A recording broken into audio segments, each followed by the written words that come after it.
Saludos, camaradas. ¿Qué tal va todo? Espero que vaya todo bien, que vaya todo perfectamente. Pues bueno, como todos los meses ya va siendo hora de hacer en este caso el repaso del mes de agosto, pues como ya llevamos un tiempito haciendo para traer un poco a nuestra mente también todo lo sucedido y para que no se nos olvide y para que lo tengamos ahí fresquito todo. Con lo cual, bueno, este mes ha sido un poco diferente al resto de meses, donde sí que solemos analizar muchos factores diferentes, pero en esta vez sobre todo nos vamos a centrar en lo que más importancia ha cogido últimamente, que serían un poco Ucrania y Palestina, sobre todo, porque en base a esos sucesos, pues bueno, se ha ido desarrollando todo este mes de agosto y lo entenderemos como un pilar fundamental para el repaso de este mes de agosto, con lo cual, antes de nada, Oyer, no sé si quieres decir algo.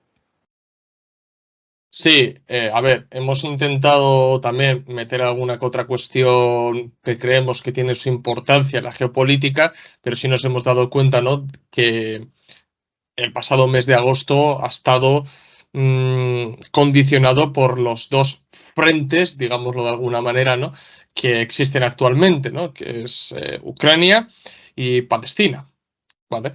Y veréis que en cuanto a estas cuestiones han dado muchas acciones, muchos sucesos que tienen su importancia. Bien, tienen su importancia. A mí me ha sorprendido bastante, tanto en Palestina como en Ucrania, ¿no?, los sucesos que se han dado, que cómo han acelerado, ¿no?, han metido incluso una marcha más en lo que está pasando, ¿no? Y que además tiene su repercusión en la geopolítica y creo que es sumamente importante analizar, ¿no? Entonces, bueno, creo que la gente me gusta, bueno, está teniendo bastante recepción estos repasos, ¿no? Porque la gente ve la interconexión que existe entre lo que puede pasar nacionalmente con la geopolítica. Y vemos, ¿no?, hacia dónde está yendo prácticamente el mundo y el desarrollo, porque luego tiene a su vez efectos en el plano nacional, ¿no? Lo vemos, por ejemplo, con la cuestión de Ucrania, ¿no?, de que ahí como la política de apoyo a Ucrania poco a poco en algunos países va cambiando, con Palestina y el sionismo no ocurre tanto, ¿no? Porque apoyar a Israel es prácticamente una política casi de Estado de muchos países, véase por ejemplo Estados Unidos, ¿no? Pero sí que con Ucrania vamos a hablar de algunas cuestiones que veréis cómo, ¿no?, los gobiernos incluso cambian su opinión, ¿no? Entonces sí, así que vamos a darle un poco de caña a esto. Exactamente, así que bueno, para empezar, un tema que ya llevamos tiempo tratando, que sería la guerra ruso-ucraniana, obviamente, en este caso concreto, sobre todo la invasión ucraniana, en este caso a la región rusa de Kursk, que bueno, a comienzos del mes de agosto, de repente, la verdad que sin que la mayoría de los analistas que están bastante metidos en este tema se lo esperasen, pues de repente Ucrania decidió que se iba a adentrar en territorio ruso, en suelo ruso, adentrándose en este caso en la región de Kursk. Eh, bueno, es verdad que después de la tan famosa contraofensiva que llegaba, que no llegaba, que llegaba por partes de parte de Ucrania, ¿no?, hacia Rusia, pues la verdad que ese sentimiento de fracaso de la contraofensiva ucraniana era un hecho bastante real, bastante esparcido, sobre todo entre los ucranianos y ni qué decir en lo que se llama el occidente. Pero bueno, de repente Ucrania ha decidido llevar a cabo esta ofensiva por la zona de Kursk y a pesar de que Rusia haya estado llevando la iniciativa de la guerra, al menos estos últimos meses, es verdad que incluso al propio Estado Mayor ruso lo pilló desprevenido, no se esperaba ni mucho menos por la zona de Kursk, con lo cual bueno, es verdad que anteriormente también Ucrania tuvo ciertas incursiones, sobre todo por la zona de Belgorod, etcétera. Pero bueno, sobre todo por parte de rusos que estaban peleando en el bando ucraniano, ¿no? Con lo cual tampoco había sido esa tan llamada, tan cacareada contraofensiva que planeaban, ¿verdad?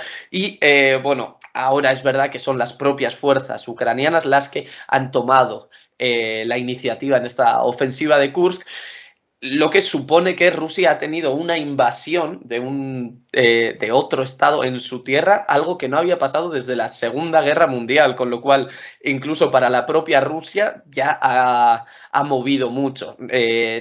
Ahora nos adentraremos un poco más, pero bueno, ya vemos que es las dimensiones de esta ofensiva, aunque no haya sido muy grande, etcétera, tiene mucha importancia y ahora las analizaremos un poquito más.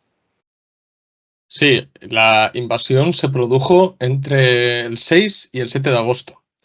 Y cabe destacar que Rusia aún no ha conseguido echar de su territorio a los ucranianos, ¿vale? O sea, lo conseguirá tarde o temprano.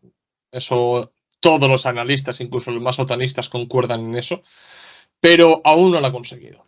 Y ahí están todavía siendo un quebradero de cabeza para Rusia. Ante esta incursión que ha sorprendido a muchos, porque ha sorprendido en Rusia, Ucrania, que llevaba tiempo solamente defendiéndose, de repente lanzó una invasión que incluso no tenía mucho sentido, ¿no? Porque estaba desviando fuerzas cuando necesita contener a los rusos en el frente del Donbass. Entonces, sorprendió a mucha gente, pero lo realizó. Lo realizó y penetró en la región rusa de Kursk. Bien, como ha dicho Julen, o sea, es la primera invasión que ha sufrido Rusia en el siglo XXI y la primera desde la Segunda Guerra Mundial, ¿vale? Para que os hagáis una idea de la importancia que tiene esto y del golpe anímico para Rusia en este sentido. Y claro, uno puede preguntarse, ¿cuál es el objetivo de los ucranianos invadiendo Kursk? Pues, a ver, obviamente el objetivo no es tomar Kursk, ¿vale? Esto no lo defienden ni las autoridades ucranianas, porque saben que es irreal, totalmente irreal que Ucrania acabe controlando y ya, ni qué decir, anexionando territorio ruso. Eso no va a pasar, ¿vale? Pero la naturaleza de esta invasión va por otros derroteros. Es que es más bien táctico e incluso simbólico. ¿Por qué? Porque con la invasión Ucrania ha conseguido varias cosas. Ha roto con la visión que tenía casi todo el mundo de que Ucrania solo se defendía. Solamente se defendía. Bien, ha roto con esa visión. También ha sacado a la luz la debilidad en las zonas fronterizas de Rusia. Eso es lo que ha sacado a la luz. También supone un golpe sobre la mesa del gobierno ucraniano para dar a entender a sus aliados de que no estamos muertos, estamos aquí. Todavía podemos llevar a cabo acciones que dañen a Rusia, que es el enemigo de toda la OTAN, prácticamente, el enemigo declarado de la OTAN. Entonces ha conseguido todo esto, bueno, y en parte también dejar, no voy a decir en ridículo, pero sí con muchas dudas al gobierno ruso. Y no sé, es abrir una brecha dentro del Estado Mayor. También se podría decir que, bueno, puede existir la intención dentro de Ucrania de que se puedan usar estos territorios como moneda de cambio en unas posibles futuras negociaciones con Rusia.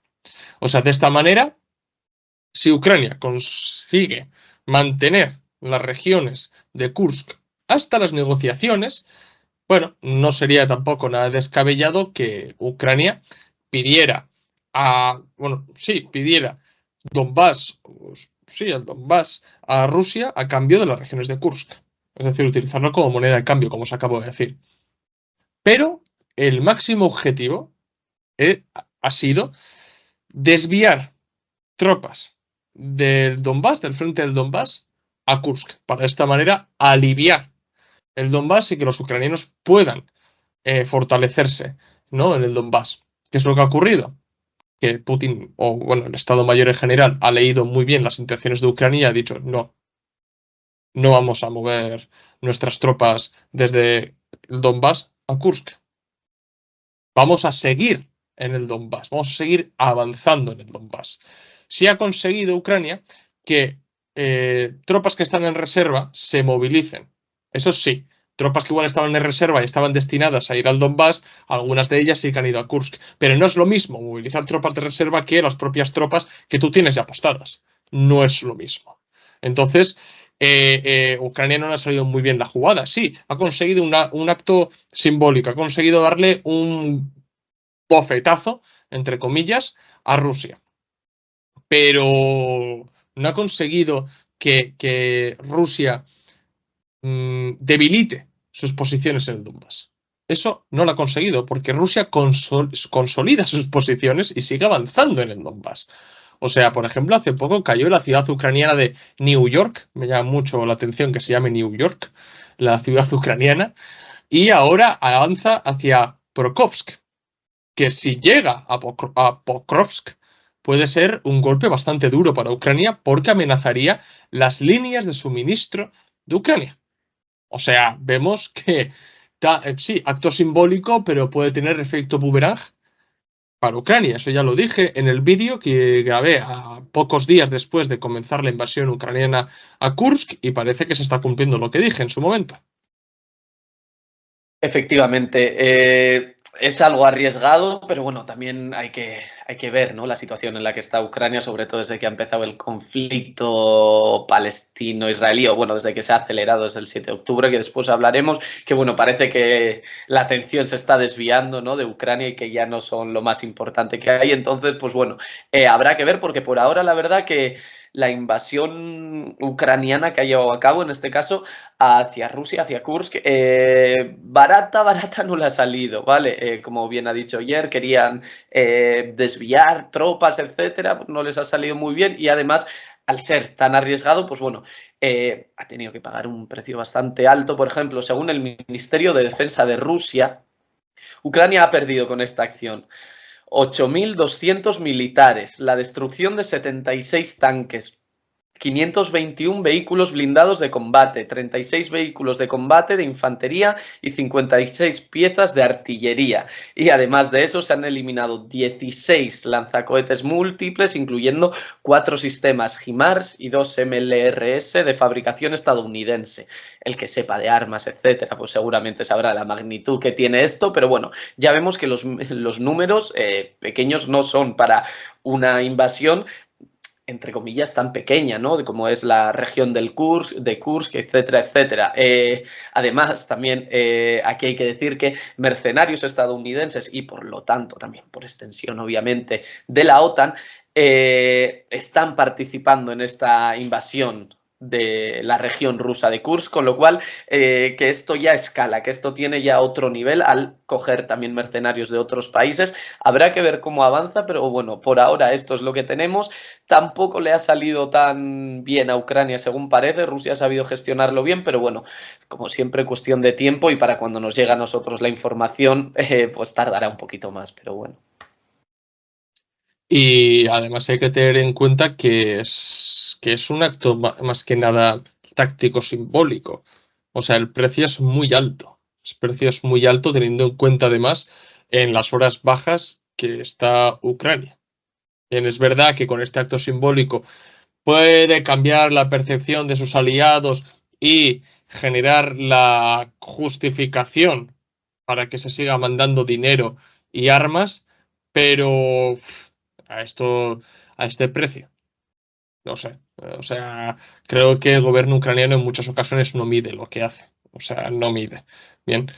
Pero bueno, también en agosto salió la nueva información acerca del sabotaje al Nord Stream. Bien. No me voy a explayar mucho más porque ya hice un vídeo acerca de la nueva información, pero bueno, sí queremos comentar un par de cuestiones, ¿vale? Bueno, recordad que el 14 de agosto el Wall Street Journal publicó una investigación titulada Una noche de borrachera en un yate alquilado. La verdadera historia del sabotaje al oleoducto Nord Stream. Una noche de borrachera en un yate alquilado. Creo que lo dice todo el título, ¿no? Pero lo importante es que esta investigación ya señala a Ucrania y a Zelensky. Bien. Y, como no, exculpa a Rusia. Que, como dije en el vídeo, esto demuestra la falta de veracidad de muchos medios de comunicación de la OTAN o de ciertos influencers de Twitter o de me da igual de qué red social que han estado difundiendo mentiras a sabiendas de que no tenían información que respaldara sus argumentos.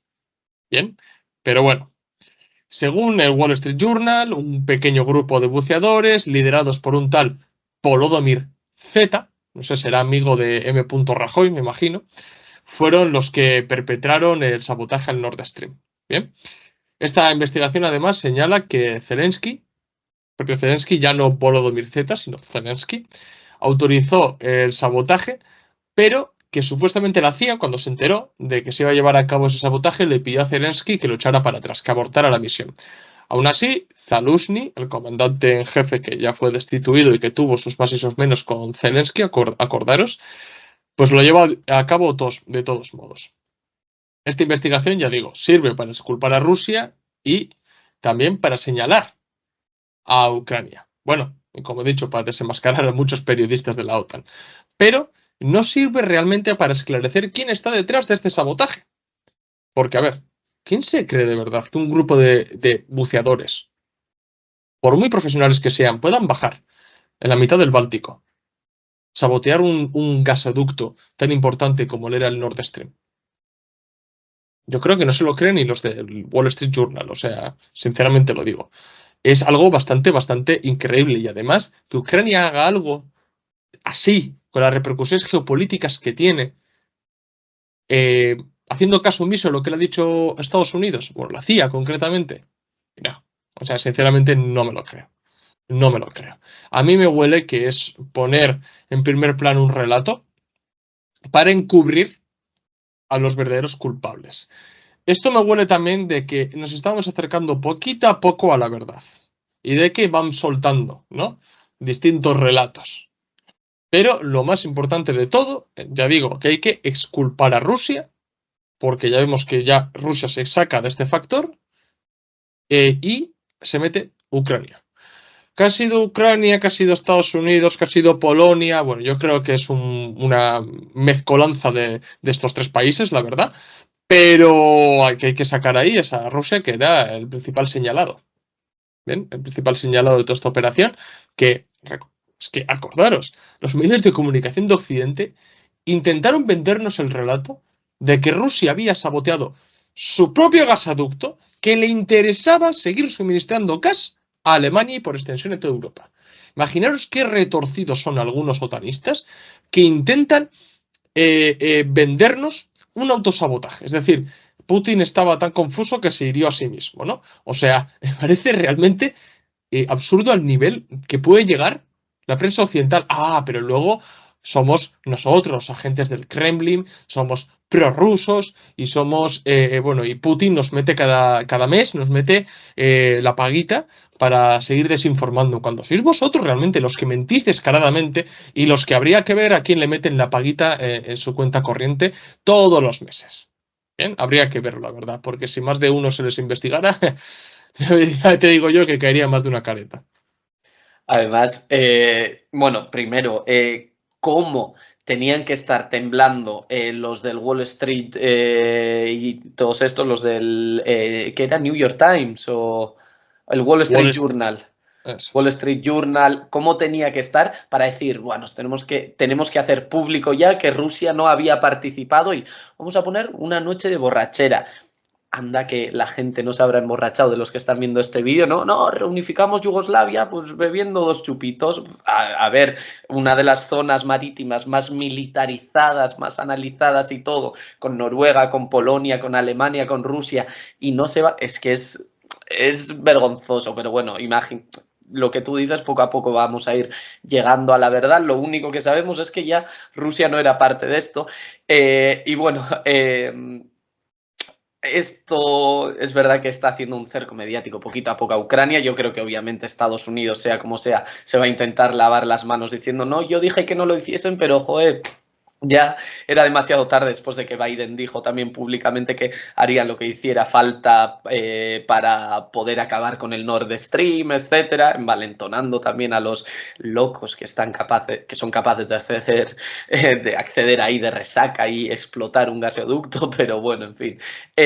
Aún así, Todavía es verdad que, según estamos viendo, los medios no se atreven a señalar directamente a Ucrania. En un principio no dejaban muy claro si era Volodymyr Z, si era Zelensky de verdad o era un seudónimo, porque claro, era ucraniano, entonces cogieron el primer nombre que se les ocurrió, luego que sí que era Zelensky, adelante, atrás. Había dudas, pero bueno, todavía parece ser que no van a señalar a Ucrania y, bueno, menos por extensión a Estados Unidos, obviamente, porque eso sí que significaría señalar el carácter criminal, la desvergüenza que tendría en este caso Ucrania y mucho más Estados Unidos utilizando terceros países para defender sus propios intereses, pero bueno, eso ya sería otro tema para debatir y bueno, lo que a mí más me llama la atención es el carácter cobarde de Alemania. En estos últimos sucesos que están sucediendo, desde Palestina-Israel hasta el gasoducto, etcétera, se ve que son simples lacayos. Siempre decimos no Alemania porque Alemania solo está siguiendo. Ahora mismo es verdad que fue claramente los países más perjudicados por todos los bloqueos, todos los embargos que se hicieron a Rusia por el gas, el precio del gas, etcétera, la dependencia que tenían y con todo lo que subió el precio, ese invierno que pasaron muy duro, que decían que se tenían que abrochar el cinturón, etcétera, y que ahora sea por culpa de sus socios, pero bueno, aún así Alemania se está justificando diciendo que la investigación sigue abierta.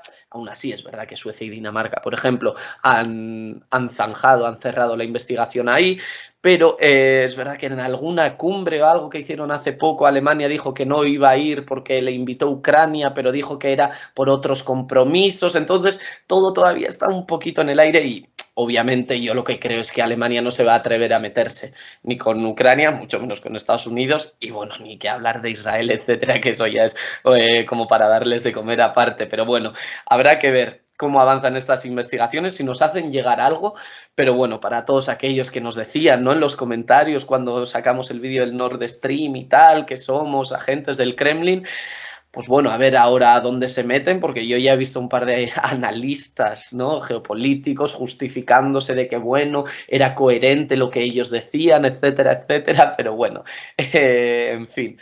Antes de pasar al siguiente tema, Oyer, no sé si tienes algo que añadir o directamente pasamos. Yo solamente quiero decir lo siguiente para que la gente reflexione. ¿Por qué sale esta información ahora? Es decir, no podemos tener una mentalidad de separar las cosas. No, hay que entenderlas en su interconexión. ¿Por qué se publica esta información sobre el sabotaje al Nord Stream cuando Ucrania invade la región rusa de Kursk?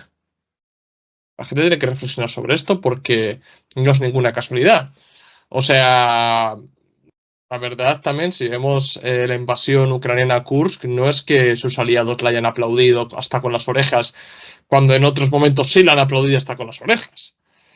En el estado profundo de sus aliados, mucha gracia no ha hecho lo de invadir Kursk, porque lo han visto como algo demasiado arriesgado e incluso como el último cartucho que le queda a Ucrania.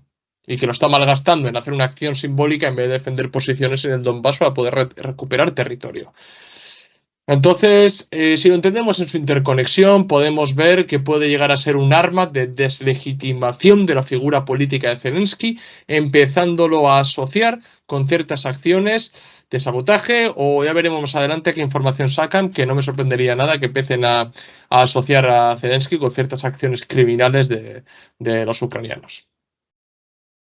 Efectivamente, también es un arma para ellos, para un poco apartar al incómodo Zelensky, que la verdad que si con lo que hemos dicho hasta ahora ya lo tiene un poco difícil, con el siguiente tema ya se le está complicando mucho o se le están abriendo demasiados frentes, en este caso al gobierno, al régimen ucraniano que viene desde Euromaidán. Pero bueno, donde se ha visto claramente que Ucrania apoya el terrorismo en África. Ya el titular es impresionante, pero cuando empezamos a analizarlo ya la verdad muchísimo más, porque hemos visto cómo el conflicto entre Rusia y Ucrania, y bueno, no solo Rusia y Ucrania, sino Rusia y la OTAN en general, digamos, se ha extendido también a África por los intereses geopolíticos, etcétera, etcétera. El más claro ejemplo de los que hemos hablado últimamente ha sido los de Francia, Burkina Faso, Níger, etcétera, pero bueno, a finales de julio ya se libró una batalla bastante importante en la zona del norte de Mali, concretamente una localidad que se llama Tinzawatine. Y bueno, aquí la verdad que Mali sí que sufrió un duro revés, pero hay que destacar que los soldados ucranianos estuvieron presentes combatiendo el grupo Wagner. Es decir, esto me recuerda un poco cuando el Parlamento canadiense aplaudió a un señor que había luchado contra Rusia en la Segunda Guerra Mundial, ¿no? ¿Quién estaba contra Rusia en la Segunda Guerra Mundial? Los nazis. En este caso, ¿quiénes están en contra del grupo Wagner en Mali? Los terroristas, da la casualidad, ¿verdad? Sí, a mí me da bastante rabia la manera que tiene la gente de analizar lo que ha pasado entre Rusia y Ucrania en el Sahel, ¿vale? Bueno, me da bastante rabia algunos análisis respecto al Sahel en general, ¿vale? O sea, sinceramente, porque demuestra un eurocentrismo de caballo, una reafirmación en la condición de aristocracia obrera y cortar completamente el internacionalismo proletario. ¿Por qué? Porque los estados del Sahel no son socialistas, así que ya está. Apagámonos, cierra la puerta y ya está, se acabó lo que se daba, ¿no? Entonces, bueno, a ver, si es verdad que Ucrania ha decidido seguir a Rusia allí donde vaya para combatirlos también. Entonces, bueno, los que han ido a Rusia, a África, concretamente al Sahel, ha sido el grupo Wagner. Bien, que esto también es un poco infantil por parte de Ucrania, porque no es que Rusia vaya allí, sino que es que los estados del Sahel han contratado los servicios del grupo Wagner. El grupo Wagner es una empresa privada, no es el Estado ruso. Bien, si no, no se puede explicar, por ejemplo, lo que pasó entre Prigozhin y Putin y la rebelión que protagonizaron los Wagner, por ejemplo, yendo casi hasta Moscú. No se puede entender, ¿no? Entonces, bueno, los estados de Sahel contrataron los servicios del grupo Wagner para poder combatir el terrorismo. ¿Vale? En el caso concreto del Sahel, claro, ¿quiénes son los que están combatiendo contra el grupo Wagner? Pues realmente los tuaregs, ¿vale? Los separatistas tuaregs, que tienen un largo historial de alianzas con Al-Qaeda del Magreb y el Estado Islámico del Sahel. A mí lo que me hace muy de gracia, ¿no? Es que Occidente, por ejemplo, hace hincapié en los tuaregs, separatistas de tuaregs, ¿vale? Los tuaregs están ahí y sí que tienen sus reivindicaciones de independencia, ¿no? Eso es verdad. Pero vamos a esconder las relaciones que tienen los tuaregs con la sección de Al-Qaeda en la región y la sección del Estado Islámico en la región. O sea, ¿qué pasa? ¿Que vais a lavarle la cara también a estos terroristas? A mí, o sea, me parece es que no penoso, me parece asqueroso realmente, porque esta gente ha cometido verdaderos atropellos y crímenes contra la humanidad en África durante los últimos años. Los últimos años. Luego la gente, no, es que han matado a 120 cristianos. No sé qué, sí, ¿quiénes están combatiendo a esa gente? Son los ejércitos de los estados del Sahel. Que los criticáis porque no son socialistas. O porque son títeres de Putin. Pero aquí sí tenemos las cosas un poco en firme, ¿vale? Porque me parece, ya digo, me parece un eurocentrismo bastante grande en este sentido, ¿no? Bueno, el hecho es que uno de los puntos fundamentales para los países del Sahel es combatir el terrorismo, ¿no? Porque ellos saben perfectamente que Francia ha estado en la región, bueno, Francia y Estados Unidos y distintos países de Occidente, y que más que combatir el terrorismo lo que han hecho es fomentarlo. O sea, el presidente no, el líder de la Junta Militar de Níger decía que los militares occidentales lo que habían hecho realmente es echar más gasolina al fuego. Y con eso no apagaron realmente el incendio terrorista que se había provocado, que ya sabemos quiénes lo provocaron. Pero bueno, lo que les interesaba con eso era generar inestabilidad, que esos países no pudieran prosperar y que se pudieran ser controlados más fácilmente. Entonces, no es de extrañar que uno de los puntos fundamentales para la cooperación militar entre Burkina Faso, Níger y Mali fuera el combate contra el terrorismo. ¿Vale? Pero claro, esos tres países también no es que sean ¡buah! Países todopoderosos, no, tienen un límite esos países militarmente hablando. Y bueno, la contratación del grupo Wagner entra dentro de esa lógica de poder combatir el terrorismo. Pues Da la casualidad que haciendo la idea de que, bueno, vamos a combatir a Rusia allí donde esté, ¿no? O sea, la idea de casi mil Ucrania, han hecho equipo con los tuaregs y por extensión también con sus aliados, que son la gente del Estado Islámico, los terroristas del Estado Islámico y de Al-Qaeda. O sea, vemos aquí con quiénes se posiciona, ¿no? O sea, cuando, por ejemplo, Ursula von der Leyen dice que Ucrania lucha en nombre de todos nosotros y de la democracia, imagino que también lucha en África por la democracia allí, apoyando a estos grupos terroristas. O sea, para que veáis un poco la farsa de todo esto, ¿no? Y, claro, cuando Mali y Níger, bueno, los estados del Sahel, se dieron cuenta de a quién estaba apoyando Ucrania, no solamente de palabras, sino activamente, decidieron romper relaciones con Ucrania. Bien. Pero no solamente eso, sino que además las tres juntas, que forman parte de la Confederación de los Estados del Sahel, denunciaron a Ucrania ante el Consejo de Seguridad de la ONU por apoyar el terrorismo. O sea, mandaron las cartas, podéis leer las cartas tranquilamente, ¿vale? Yo, por ejemplo, en mi cuenta de Twitter subí la carta también, que lo podéis leer. Y eso ayuda más, porque incluso entre la población hemos visto cómo se están dando manifestaciones que demuestra que los burkineses, los malienses, los nigerinos entienden bastante más de qué va el tema que muchos europeos, saliendo con pancartas de Ucrania Estado terrorista. O sea, lo entienden bastante mejor, haciendo pintadas, por ejemplo, ¿no? de algunos supuestos yihadistas, pero con la cara o con caretas de Ucrania, Francia y Estados Unidos. O sea, saben perfectamente quiénes son los enemigos. Saben perfectamente cuál es el verdadero eje del mal. Bien, lo saben perfectamente, lo saben perfectamente. Y aquí nos engañan viendo que estos tres países, Estados Unidos, Ucrania y Francia, yo sumaría ahí también Israel, o incluso Marruecos también, como superdemocráticos, cuando realmente forman parte de ese eje vertebrador del imperialismo actual en pro de dominar, al fin y al cabo, al resto de los países del mundo.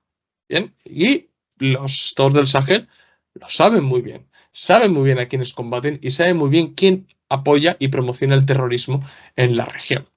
Bien, y ya digo que sí, Ucrania podría haber matado a unos cuantos, en esa batalla mataron unos cuantos del grupo Wagner, pero lo único que hace es, ¿cómo decirte?, empeorar su imagen en política exterior, porque en los países que no es el jardín de Borrell, lo están asociando al terrorismo. Y eso a la larga le va a perjudicar mucho a Ucrania. A mí, en este caso, me parece sobre todo que estamos llegando a un punto donde el discurso occidental se está cayendo por contradicciones. Es decir, el derecho a la legítima defensa de Ucrania para con Rusia, de repente en Israel les falla un poquito. Y lo de luchar contra el terrorismo en otros sitios, de repente en Afganistán, las películas de Rambo y tal, ¿no? Entonces es como que cada vez que intentan justificar por un lado, le sale la contraparte por el otro de su discurso. Con lo cual, yo creo que está llegando a un límite en el que es insostenible el discurso occidental este de no luchamos contra, mira el 11S, nosotros luchamos contra el terrorismo, etcétera, etcétera. Pues bueno, Pero habría que... porque es muy difícil seguir manteniendo una mentira durante mucho tiempo. Al fin y al cabo, eso tiene un efecto como cuando echas una bola de nieve por más nieve, o sea, se va haciendo cada vez más grande y te va a pillar, te va a atropellar esa bola. Y eso es lo que le está pasando a Occidente. No puedes seguir mintiendo descaradamente a tus ciudadanos, porque se te va a salir por un lado o por otro. Se va a salir por un lado o por otro. Y se ve que cada vez más gente no se cree absolutamente nada. La gente ya no utiliza, por ejemplo, los medios de comunicación occidentales como fuente de información. Prefiere Telegram, prefiere algunos usuarios de Twitter o incluso prefieren coger un VPN y ver Sputnik o RT o lo que sea. Y yo no voy a negar el carácter también relativamente propagandista que pueden llegar a tener esos canales. Lógicamente, cada uno barre para su casa, faltaría más. Pero ya empieza a decir mucho, ¿no?, de cuán quemada está la ciudadanía europea, occidental en general, respecto a todo esto. Y cómo la gente demanda que Occidente tiene que aceptar, y esto no es, lo que voy a decir no es ni comunismo, ni socialismo, ni nada, pero que sí hay una percepción en que Occidente tiene que aceptar ya su tiempo de que tiene que entrar nuevos actores políticos en la geopolítica. nuevos países, que se vea repercutido su peso realmente, que es lo que no se da. Bien, y ya digo, esto no es lo que estoy diciendo ni socialismo, ni comunismo, el multipolarismo, multipolaridad, perdón, no es ni socialismo ni comunismo, lógicamente, pero sí se está dando, o sea, negarlo me parece un poco absurdo, porque es ese choque, ¿no? Entre el mundo unipolar o el mundo multipolar. Pero se está dando aunque la gente lo intente rechazar porque es un occidentalista o porque tiene esos argumentos de no, es que un mundo multipolar, Roger, no es comunismo, no me digas, no lo sabía, tío, muchas gracias. Exactamente, entonces, bueno, habrá que ver hasta dónde siguen tirando del hilo, ¿no? Pero hasta dónde va a reventar o no. Pero bueno, por ahora siguen intentando justificar ambos discursos, separándolos el uno del otro, ¿no? Ucrania, Israel y todo. Pero si los juntas, ves que lo que sirve para defender a uno, de repente atacan al otro, entonces tienen que cambiar el discurso, etcétera. Pero bueno, ya que hemos empezado a mencionar, obviamente, Israel, pues ya va siendo hora también de hablar de la guerra de exterminio, del genocidio que sobre todo se ha intensificado en Palestina desde el 7 de octubre, aunque como siempre repetimos, esto va desde mucho más atrás. Pero bueno, en este caso, algo que ha llamado mucho la atención, aunque tampoco ha sido novedad para la gente que llevamos analizando este hecho ya desde hace tiempo, son las torturas y los escudos humanos que ha utilizado Israel en este caso, porque, bueno, sobre todo el 29 de julio se hizo muy viral o se empezó a viralizar un vídeo en el que varios soldados israelíes en la prisión de Sde Teiman sodomizaban a un preso hombre masculino, donde lo apartaban, lo tapaban y bueno, se ven pues varias especies de tortura que lo llevaron a cabo y este vídeo pues bueno, obviamente ha generado mucha controversia en todos estos estados que en un principio apoyan a Israel, pues entre toda su población, porque como ayer bien decía, ¿no? La gente está rehusando un poco de utilizar estos medios de comunicación tradicionales y estos vídeos por donde se viralizaron, sobre todo Twitter y sobre todo Telegram.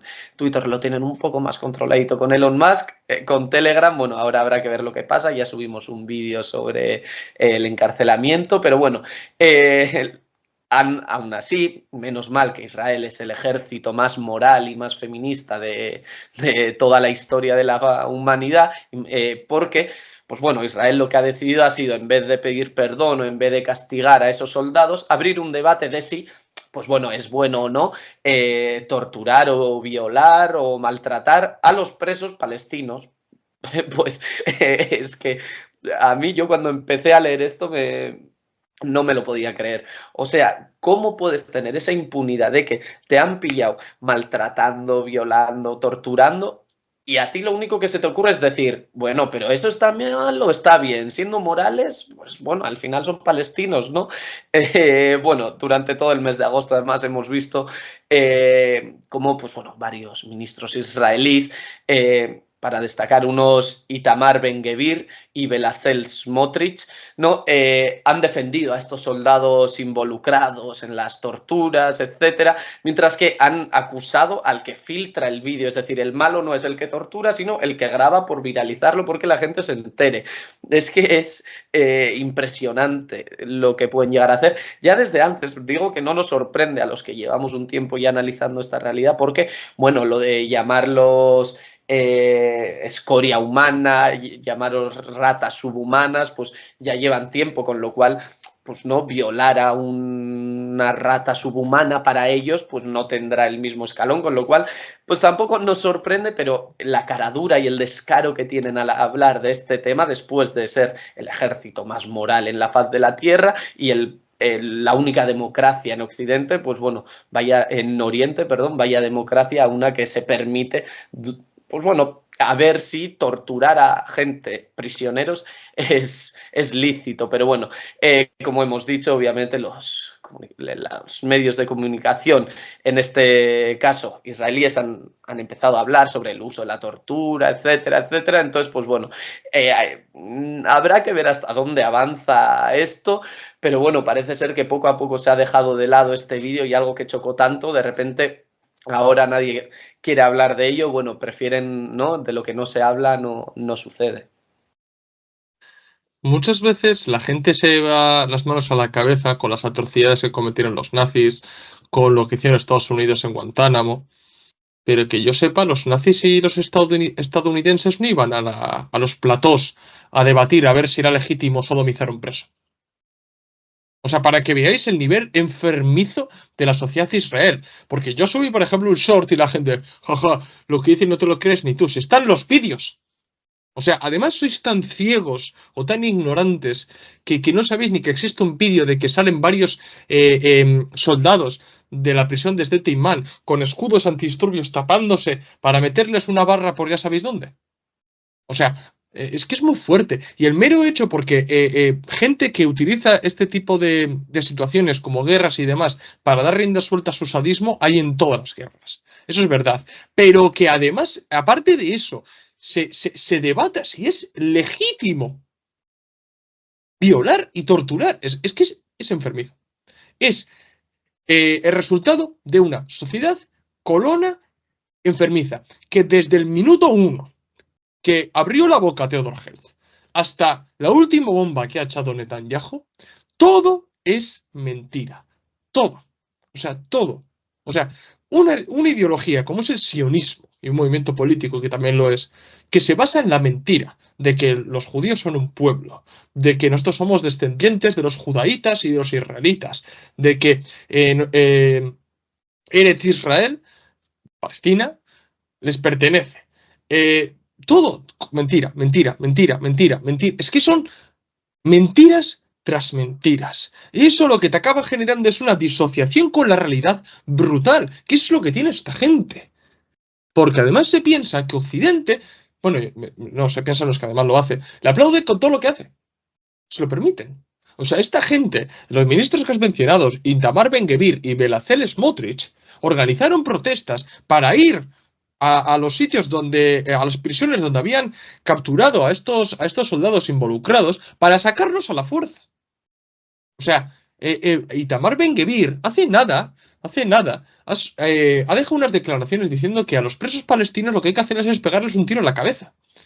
O sea, Bezalel Smotrich es el mismo que dijo que era moral y estaba justificado matar de hambre a 2 millones de palestinos. O sea, eso es normal.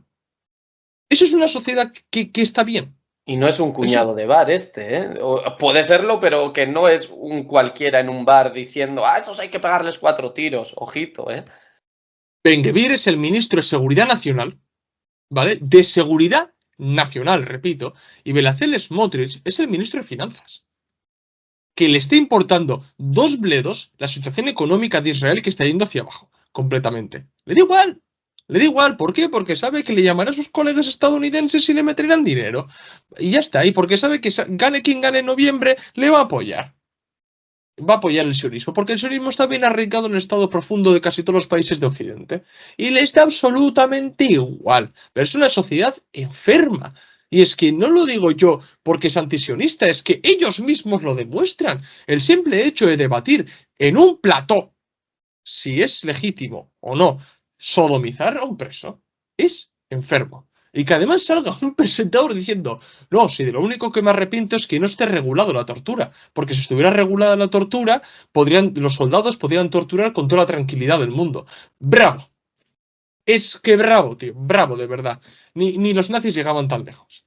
Luego, además, yo en el vídeo ya lo dije, sobre todo lo que he mencionado ahora, ya lo dije en el vídeo que subí hace 2 semanas, no recuerdo mal, sobre la tortura en Israel, pero es que lo que ha pasado en Sde Teiman es simplemente la punta del iceberg, porque Israel tiene un largo historial de practicar torturas en las cárceles. Y repito, no lo digo yo, lo dice la organización, subrayo, israelí, por si no habéis escuchado bien, israelí, B'Tselem, que en castellano sería el Centro de Información Israelí para los Derechos Humanos en los Territorios Ocupados. ¿Vale? O sea, tiene un informe, Welcome to Hell, se llama así el informe, que es precisamente lo que decían los soldados a los palestinos, Welcome to Hell, bienvenidos al infierno. ¿vale? Para que veáis. Además, esa prepotencia que tienen, esa impunidad que tienen para reírse en la cara de los presos que vienen, para dejarles bien claritos que van al infierno. De que su vida en la cárcel se va a convertir en un infierno, denegando los mínimos derechos humanos. ¿Vale?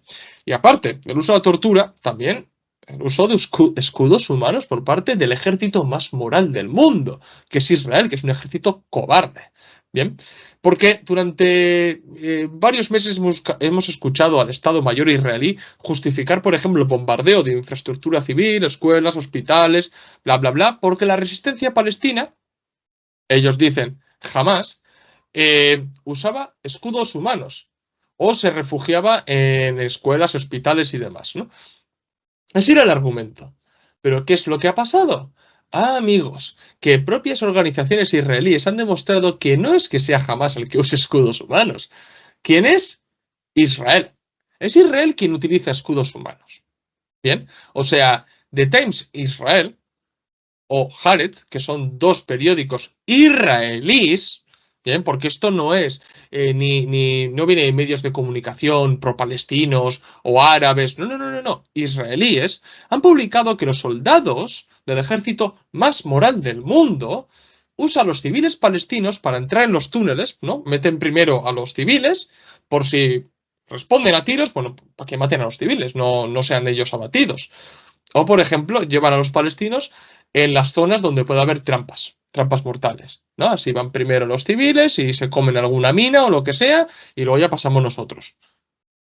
Pero acusaban a Hamás de hacer eso. Pero es que esto no es nada nuevo, porque ya en 2017 la organización que os he mencionado antes, B'Tselem,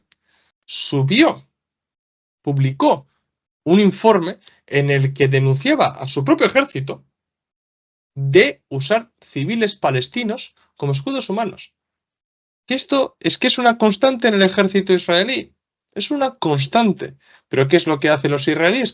¿Qué es lo que hacen los sionistas? Se lo achacan a los palestinos. ¿Para qué? Porque, bueno, para criminalizarlos, pero porque saben perfectamente que la información oficial va a ser la suya. Va a ser la suya. Y ya está. Y tienen la veda abierta para mentir constantemente como lo han hecho desde el 7 de octubre, bueno, como lo llevan haciendo desde hace 150 años. Pero concretamente hemos visto todos los bulos que han salido desde el 7 de octubre. Y uno de esos era lo de los escudos humanos utilizados por los combatientes palestinos cuando son ellos quienes usan a los palestinos civiles como escudos humanos. Efectivamente, lo de la proyección israelí es que, porque es muy grave, pero si no es que llegaría a ser cómico para una película de comedia mala, además. Pero bueno, si esto fuese poco, si Israel no hiciese suficiente contra los palestinos, también hemos visto cómo va contra los países vecinos, etcétera, y en este caso, sobre todo, ha sido una constante, ya desde antes del 7 de octubre, obviamente, los rifirrafes con Hezbollah. Con lo cual, bueno, el 30 de julio pasado, Israel bombardeó Beirut, la capital del Líbano, y asesinó al comandante Fuad Shukr. O como se diga, vamos, tampoco tengo una pronunciación perfecta, pero bueno, Hezbollah ya advirtió que esto obviamente no quedaría impune y que le iban a dar una respuesta.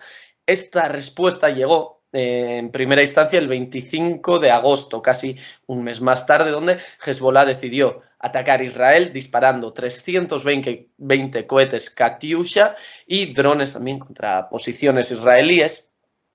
Bueno, obviamente, ¿no?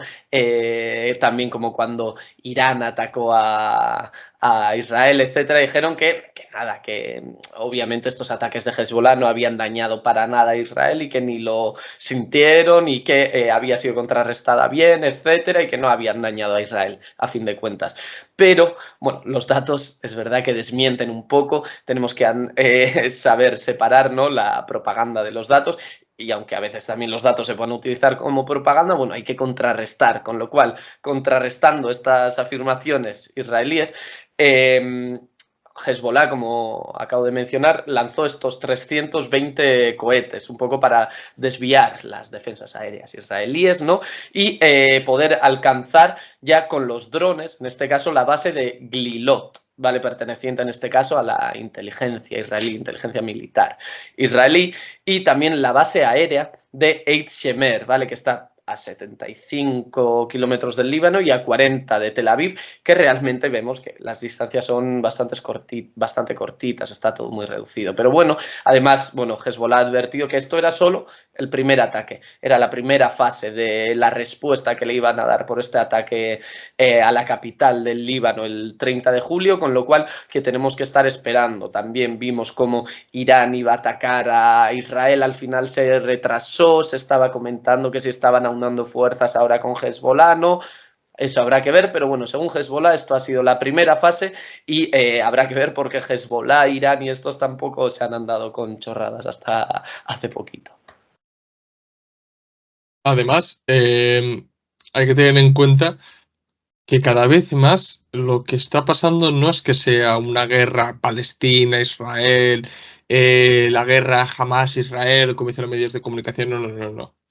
Esto es un combate entre el sionismo organizado en Oriente Próximo contra el eje de la resistencia. Eso es lo que hay actualmente. Bien, y cada vez se está acercando más a esa batalla definitiva. Y bueno, también hay que decir que desde el 7 de octubre, ¿no?, nos han vendido una versión oficial, además, que Israel está combatiendo en Gaza, está haciendo un exterminio realmente, ¿no?, y una limpieza étnica, pero que está combatiendo a Hamas en Gaza y que por eso mismo está en Gaza, ¿no? Pero esto no es cierto, porque el gobierno sionista también ha puesto sus ojos en Cisjordania, donde gobierna la Autoridad Nacional Palestina, que ya sabéis, bueno, si no sabéis, ver varios vídeos que hemos dedicado a la Autoridad Nacional Palestina, pero es una autoridad cipaya, evidentemente cipaya. No hay nada más que ver cuál es la opinión de muchos palestinos de Gaza o los que están fuera, de cuál es su opinión respecto a Abbas y la Autoridad Nacional Palestina. Pues todo lo que está pasando en Gaza ha servido, mejor dicho, para que Israel siga con su política de expansión de asentamientos coloniales en Cisjordania. Y no han parado, ¿eh? O sea, han seguido expandiendo, porque Cisjordania se divide en distintas áreas. Pues ellos lo que han hecho es aprovechar lo que está pasando en Gaza para expandirse. Y hasta hay que sumar las acciones criminales de los colonos. Bien, porque esto ha contribuido a un aumento de la violencia en Cisjordania, que ha sido incluso denunciado por la ONU. Pero bueno, Israel lo que le diga a la ONU ya ha demostrado que le importa cuatro pepinos, ¿no? Y es verdad que ante todo el aumento de la violencia y las distintas agresiones que estaban cometiendo los colonos israelíes y poco a poco también las fuerzas de defensa de Israel, es decir, el ejército, los palestinos de Cisjordania también comenzaron a organizarse. ¿Vale? Poco a poco se habló de posibilidad de intifada, tal, pues bueno, lo que ha hecho Israel es intentar cortarlo de raíz. O sea, el 27 de agosto Israel llevó a cabo una de las mayores agresiones contra Cisjordania desde el 2002. Concretamente, Israel ejecutó una supuesta operación antiterrorista en Jenin, Tulkarem, Tubas y en el campo de refugiados de Al-Farah, para desmantelar, en palabras del ministro de Exteriores Israel Katz, la infraestructura islámica iraní de Cisjordania. Bueno, y lo que quiera también el sionismo. Lo importante es que Israel ha llevado a cabo ataques aéreos y terrestres en estas localidades cisjordanas y además, para que veáis, la operación antiterrorista ha llegado a bloquear centros hospitalarios en Tulkarem. Ha atacado campos de refugiados en Nablus. Incluso han asaltado una instalación médica de la Media Luna Roja en Tubas. O sea, ya vemos que las cosas no van por antiterrorismo, sino que van acorde a la lógica sionista de tener mayor control en Cisjordania y de echarlos de ahí también.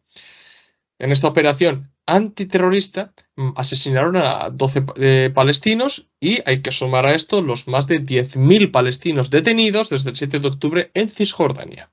Bien, para que veáis que no se limita únicamente a Gaza, sino que en Cisjordania también. Y hay que tener muy en cuenta cuáles son los objetivos del sionismo.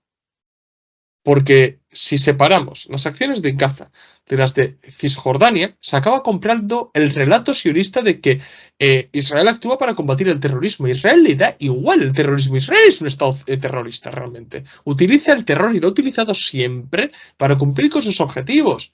A ver qué es lo que hizo en Irak bombardeando a los judíos iraquíes para promocionar y fomentar la inmigración. A ver qué es el asunto Alabón para generar una operación de falsa bandera para que Francia y Reino Unido fueran a Egipto para derrocar el gobierno de Abdel Nasser.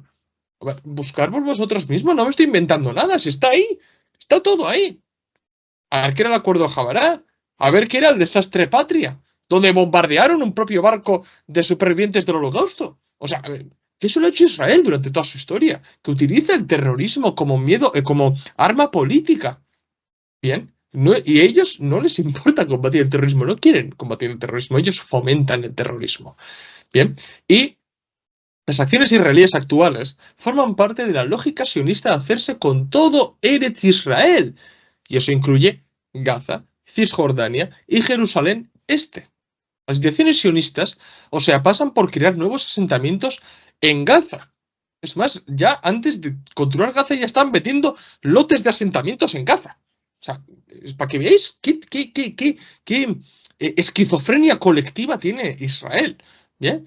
Y también se han dedicado a expandir asentamientos en Cisjordania, violando todas las áreas existentes actualmente. Y esto demuestra que Israel no va a permitir nunca una solución de dos estados, así que hay que empezar a desechar ya esa solución, la falsa solución de dos estados que realmente no sirve otra cosa que para la autocomplacencia de uno mismo, de adoptar una posición de, bueno, ni para unos ni para otros, es la solución más factible, la más real, como decía Pedro Sánchez. No, no es la más real, porque Israel no lo va a aceptar. Israel no va a aceptar dos estados. Y además, que hay que tener en cuenta que la existencia de un estado palestino anula la existencia de un estado israelí y viceversa.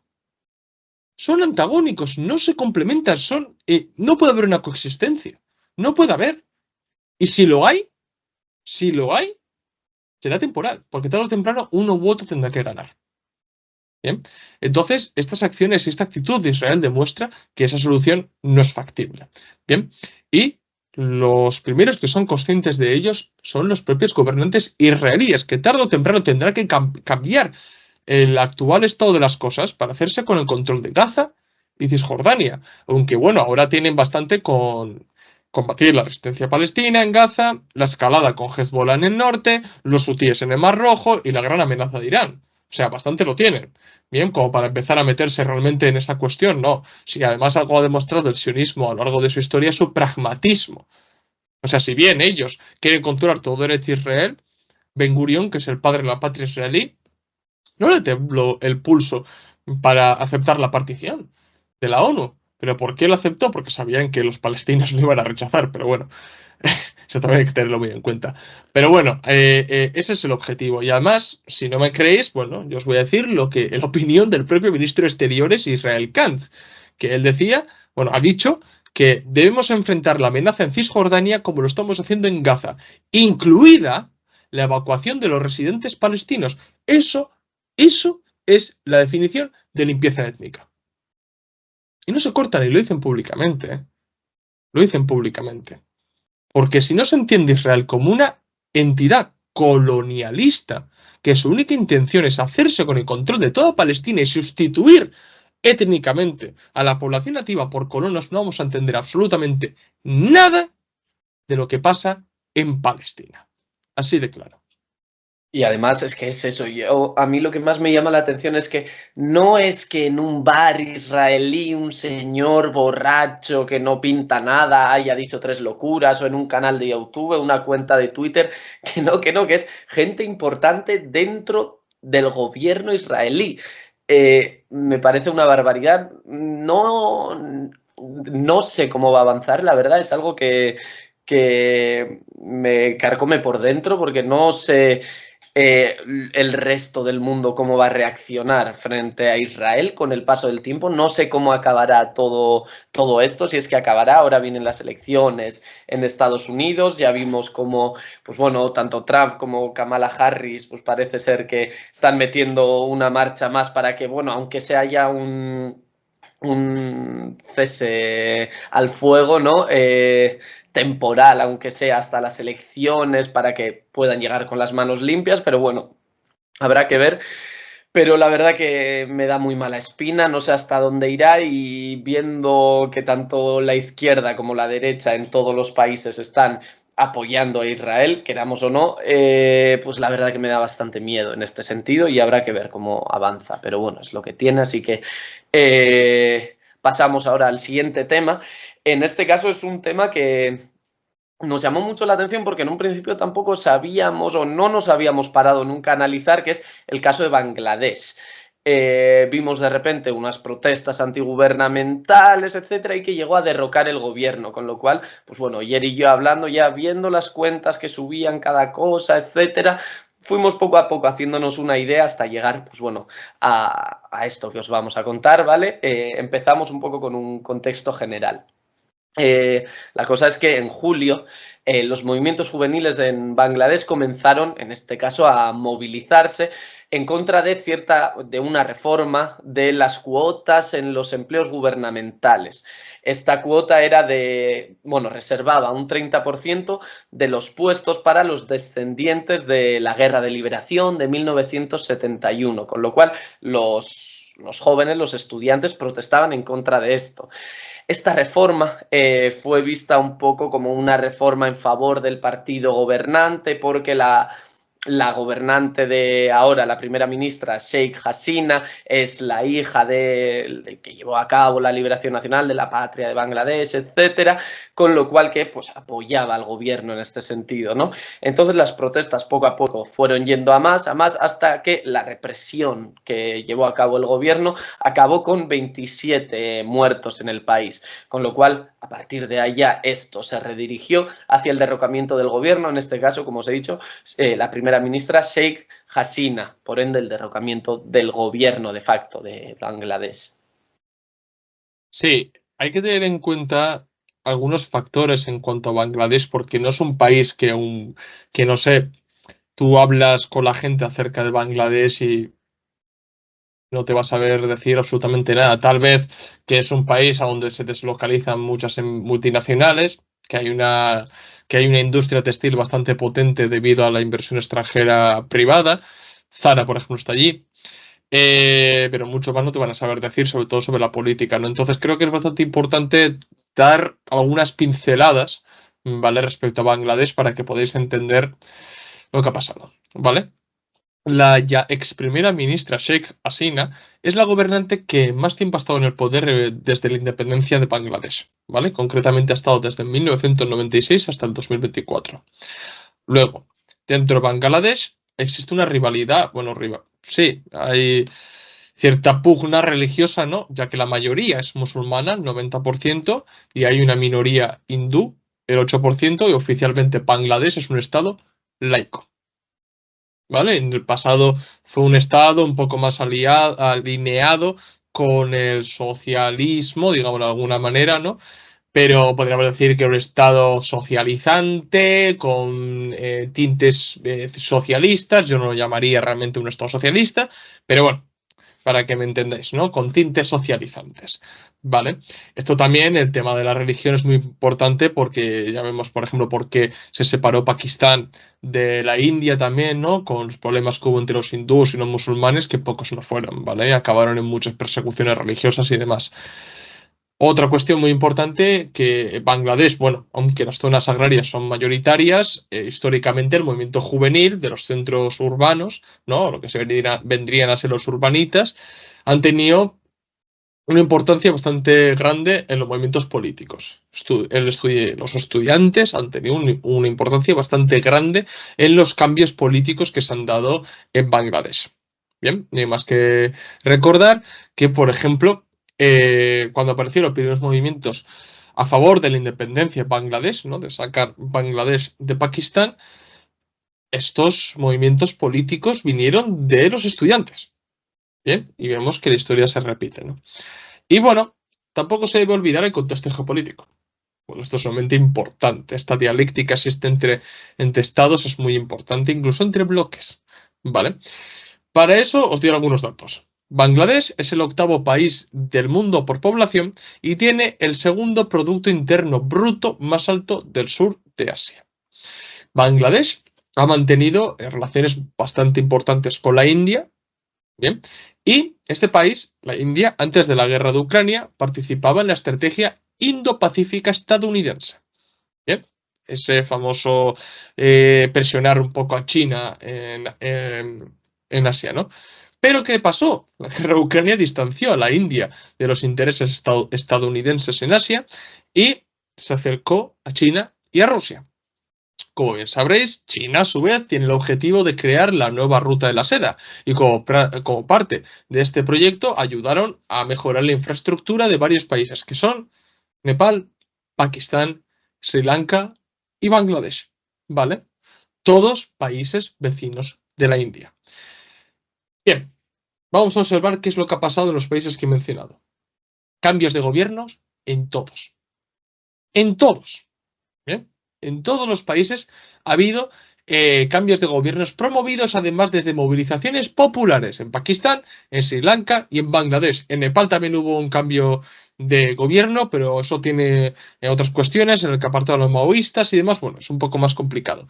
Pero en el sentido de Pakistán, Sri Lanka y Bangladesh es que tiene el mismo esquema. O sea, se ha llevado a cabo lo mismo, o sea, prácticamente lo mismo.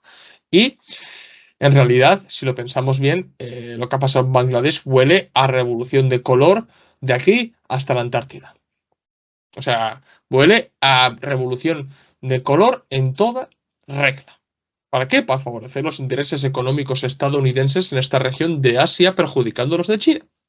O sea, por ejemplo, la ex primera ministra ha acusado a los Estados Unidos de estar detrás de su derrocamiento. Bueno, y literalmente dijo que si entregaba a los estadounidenses el control de San Martín y la bahía de Bengala, ella no hubiera sido derrocada. Eso es lo que ha dicho la ex primera ministra. Las cosas no son tan fáciles de analizar. No, ha sido Estados Unidos, no, ha sido Rusia, ha sido China, no, no. Aquí las cosas siempre se mezclan y tienen distintos matices, ¿vale? Por ejemplo, la cuestión religiosa tiene mucha importancia porque hemos visto que después de derrocar el gobierno ha habido represalias por parte de la comunidad musulmana contra los hindúes. O sea, sí que ha habido esa persecución, o sea, eso no se puede negar, los vídeos están ahí. Que se habrá masificado y exagerado mucho las redes sociales, no lo voy a negar, pero a verlo sí los ha habido. ¿Vale? O sea, ya digo, como en el tema de Pakistán y la India, es que esto no es nada nuevo, las disputas que han habido entre musulmanes e hindúes, ¿vale? Pero hay un factor muy, muy importante que es lo que le da ese carácter de revolución de color, y ha sido el nombramiento de Muhammad Yunus, banquero, emprendedor, famoso porque era sistemas de microcrédito y microfinanzas, y premio Nobel de la Paz en 2006. Huele bastante mal. Bien. Y musulmán. ¿Vale? ¿Qué quiero decir con todo esto? Que tiene pinta que Muhammad Yunus, que tiene relaciones con Occidente y con Estados Unidos, es el títere del imperialismo occidental en la región, en el país, en Bangladesh, que ha sido puesto allí para calmar, por un lado, a los musulmanes, que ahora tienen un representante político en el gobierno, a la cabeza del Estado de Bangladesh, y también tiene la simpatía de los estudiantes, porque es un emprendedor con mentalidad abierta, que ha financiado, bueno, que ha ayudado históricamente también a ciertos estudiantes con los microcréditos y los microfinanzas, es decir, a dos de los segmentos sociales más importantes de Bangladesh, que son la comunidad musulmana y por otro lado los estudiantes, los calman poniendo a un señor que lo tienen bien controladito, que por algo le dieron el premio Nobel de la Paz, y de esta manera, bueno, voy alineando Bangladesh hacia los intereses de Estados Unidos, perjudicando las de China, con la nueva ruta de la seda y demás. Así se intenta garantizar un orden social y religioso en Bangladesh, poniendo a la cabeza del Estado, ya digo, un representante de esa mayoría religiosa a la vez que tiene el apoyo del movimiento estudiantil. O sea, por eso mismo digo que que huele a revolución de colores en toda regla en Bangladesh. Es que una vez empezamos a analizar los hechos geopolíticos, no solo aisladamente, sino analizando todo desde la ruta de la seda, etcétera, ahí ya vemos, ahí ya nos podemos oler cosas. Cuando empezamos a analizar esto de Bangladesh y con todo esto de la ruta de la seda y tal, ya con el Sri Lanka, etcétera, también, pues bueno, es que se ve todo muy claro y así sí que se pueden entender los vaivenes que se dan en ámbito geopolítico. Ojo, aún así, no queremos ni justificar ni defender el régimen anterior, ¿vale? Que esto quede claro. Oyerla nombrado esta revolución, etcétera, como ciertamente socializante, etcétera, pues sí, en su época podríamos decirlo, pero bueno, eso no quita que actualmente, o al menos en los últimos 20, 30 años, este régimen existente en Bangladesh haya facilitado la superexplotación de multinacionales, la más famosa podría ser Inditex, Zara, ¿no? Sobre todo con la industria textil, etcétera, en su propio país a costa, en detrimento de la situación de su propia clase trabajadora y de la propia gente de Bangladesh con trabajo infantil, superexplotación, etcétera, etcétera. Ahí estamos totalmente de acuerdo y obviamente hay que separar el grano de la paja.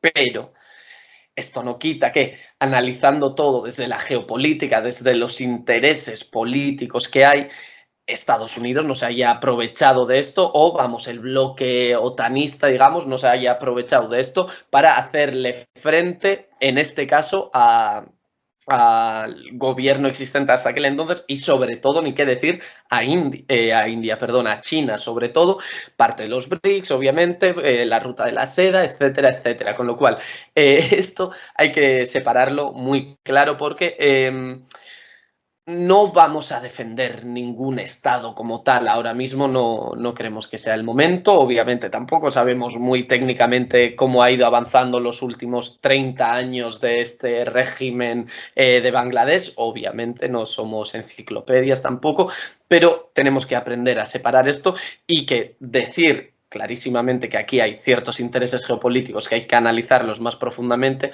no va a significar nunca, por supuesto, defender lo que había en Bangladesh y que normalmente es cierto que estas revoluciones de colores pueden empezar desde un enfado totalmente legítimo de la clase obrera o de la gente, desde las revoluciones de colores hacia los estados del Pacto de Varsovia hasta los que existen actualmente desde Bielorrusia hasta Bangladesh. Me da igual, todo puede tener su base de realidad, pero que desde ahí se hace mella para poder dañar el polo opuesto a los Estados Unidos y todos sus títeres, digamos, pues es un hecho objetivo. Con lo cual, lo repito antes de acabar, no defendemos el Estado, el régimen de Bangladesh, el previo al que ha habido ahora, pero creemos que hay que analizar este hecho también en todo su conjunto. Sí, y ya para ir acabando, queremos mencionar que, bueno, también recientemente, el 1 de septiembre, que no entraría en el repaso de agosto, pero bueno, ya que está reciente lo mencionamos, se han dado elecciones en Turingia y en Sajonia, ¿vale? Que se le ha dado una importancia mayor de lo normal, porque también la oposición al gobierno semáforo, ¿vale? El gobierno de coalición que existe ahora mismo en Alemania, pues ha planteado estas elecciones como un plebiscito al gobierno, porque sabía que el gobierno, bueno, los partidos que conforman el gobierno se iban a dar un batacazo bastante grande porque han estado haciendo las cosas bastante mal, nacional e internacionalmente. Entonces, bueno, estas elecciones, pues hemos visto, por ejemplo, que AfD, partido que lo consideran de extrema derecha, ¿no? Aunque realmente luego vemos, por ejemplo, que lo tacha también de nazi, pero los vemos, como siempre, también apoyando ¿a quiénes? A los sionistas. A los sionistas, efectivamente. Y han sacado buenos resultados, objetivamente hablando. Pero también ha cogido mucha importancia Sarah Wagenknecht, ¿bien? Que, bueno, al menos lo que hemos estado viendo es que la gente también, no sé, esto también deriva mucho la dinámica en las redes sociales, ¿eh?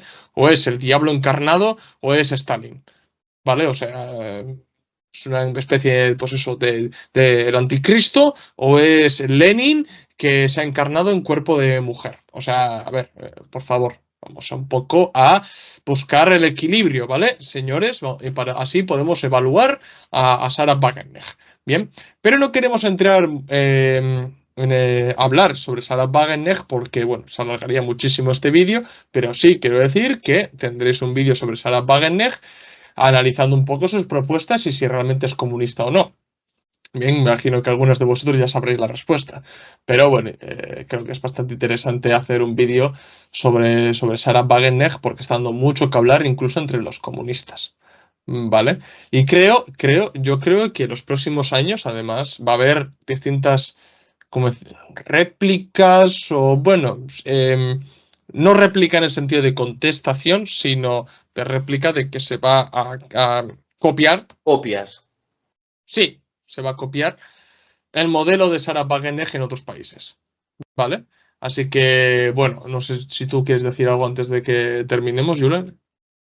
No, nada, también un poco aclarar que, por no entrar en el tema de Sarah Wagenknecht y tal, pero que a veces sí que me da esa sensación de la que hablábamos antes de las cámaras y tal, de que parece a veces que los comunistas esperamos a un mesías, ¿no? A que venga Lenin, resucite y de repente organice a todos los trabajadores y que realmente un mesías es una sola persona y una sola persona nunca va a llegar a nada, que necesitaría mucho más arraigo en la sociedad y que no podemos estar esperando a la teoría clave, la práctica clave que nos dé a un ser de luz para poder sacar a la clase trabajadora a flote. No va a ser tan fácil. Entonces, pues bueno, que a veces es verdad que son las redes y que las redes luego realmente en la vida real no se traduce. Pero bueno, que sí queda esa sensación de al final va a llegar la salvadora. No, vamos a analizar un poco más, vamos a adentrarnos en sus ideas y que acierta que no para seguir también organizándonos como colectivo, que es lo fuerte y a veces lo débil también que puede tener el comunismo. Entonces, pues nada, que agradeceros también por escuchar estos vídeos y lo de siempre, que nos vayáis mandando temas, etcétera, que queréis que hablemos o sucesos importantes, porque a nosotros, la verdad, a la hora de recopilar datos, es verdad que nos ayuda muchísimo. Sí, eso es. Y también, efectivamente, no caer en la espera de un mesías, pero tampoco caer en lo que hace la izquierda más posmo, progre o incluso woke, ¿no? De ahora parece que es, yo qué sé, para ellos una racista y demás. ¿Por qué? Porque toca ciertos temas que no interesa tocar, ¿no? Pero bueno, no voy a entrar mucho más porque ya voy a empezar a calentar y voy a hacer el vídeo aquí. Así que nada, camaradas, el vídeo lo tendréis dentro de unos días. Así que bueno, lo vamos a dejar aquí. Espero que os haya gustado el resumen y el repaso de agosto. Si es así, dejadnos un like. Si sois nuevos, suscribíos al canal. Recordad que en la descripción del vídeo tenéis el enlace de PayPal para donarnos dinero, ayudarnos a crecer y que podamos mantener el canal. También tenéis en la descripción del vídeo los enlaces de los documentos y libros que tenéis solamente en Unroad. Y nada, seguidnos en las redes sociales, Twitter, Facebook, Instagram y TikTok, donde subimos nuevo contenido a diario o casi a diario. Esto es todo. Nos vemos en el próximo vídeo. ¡Salud, camaradas!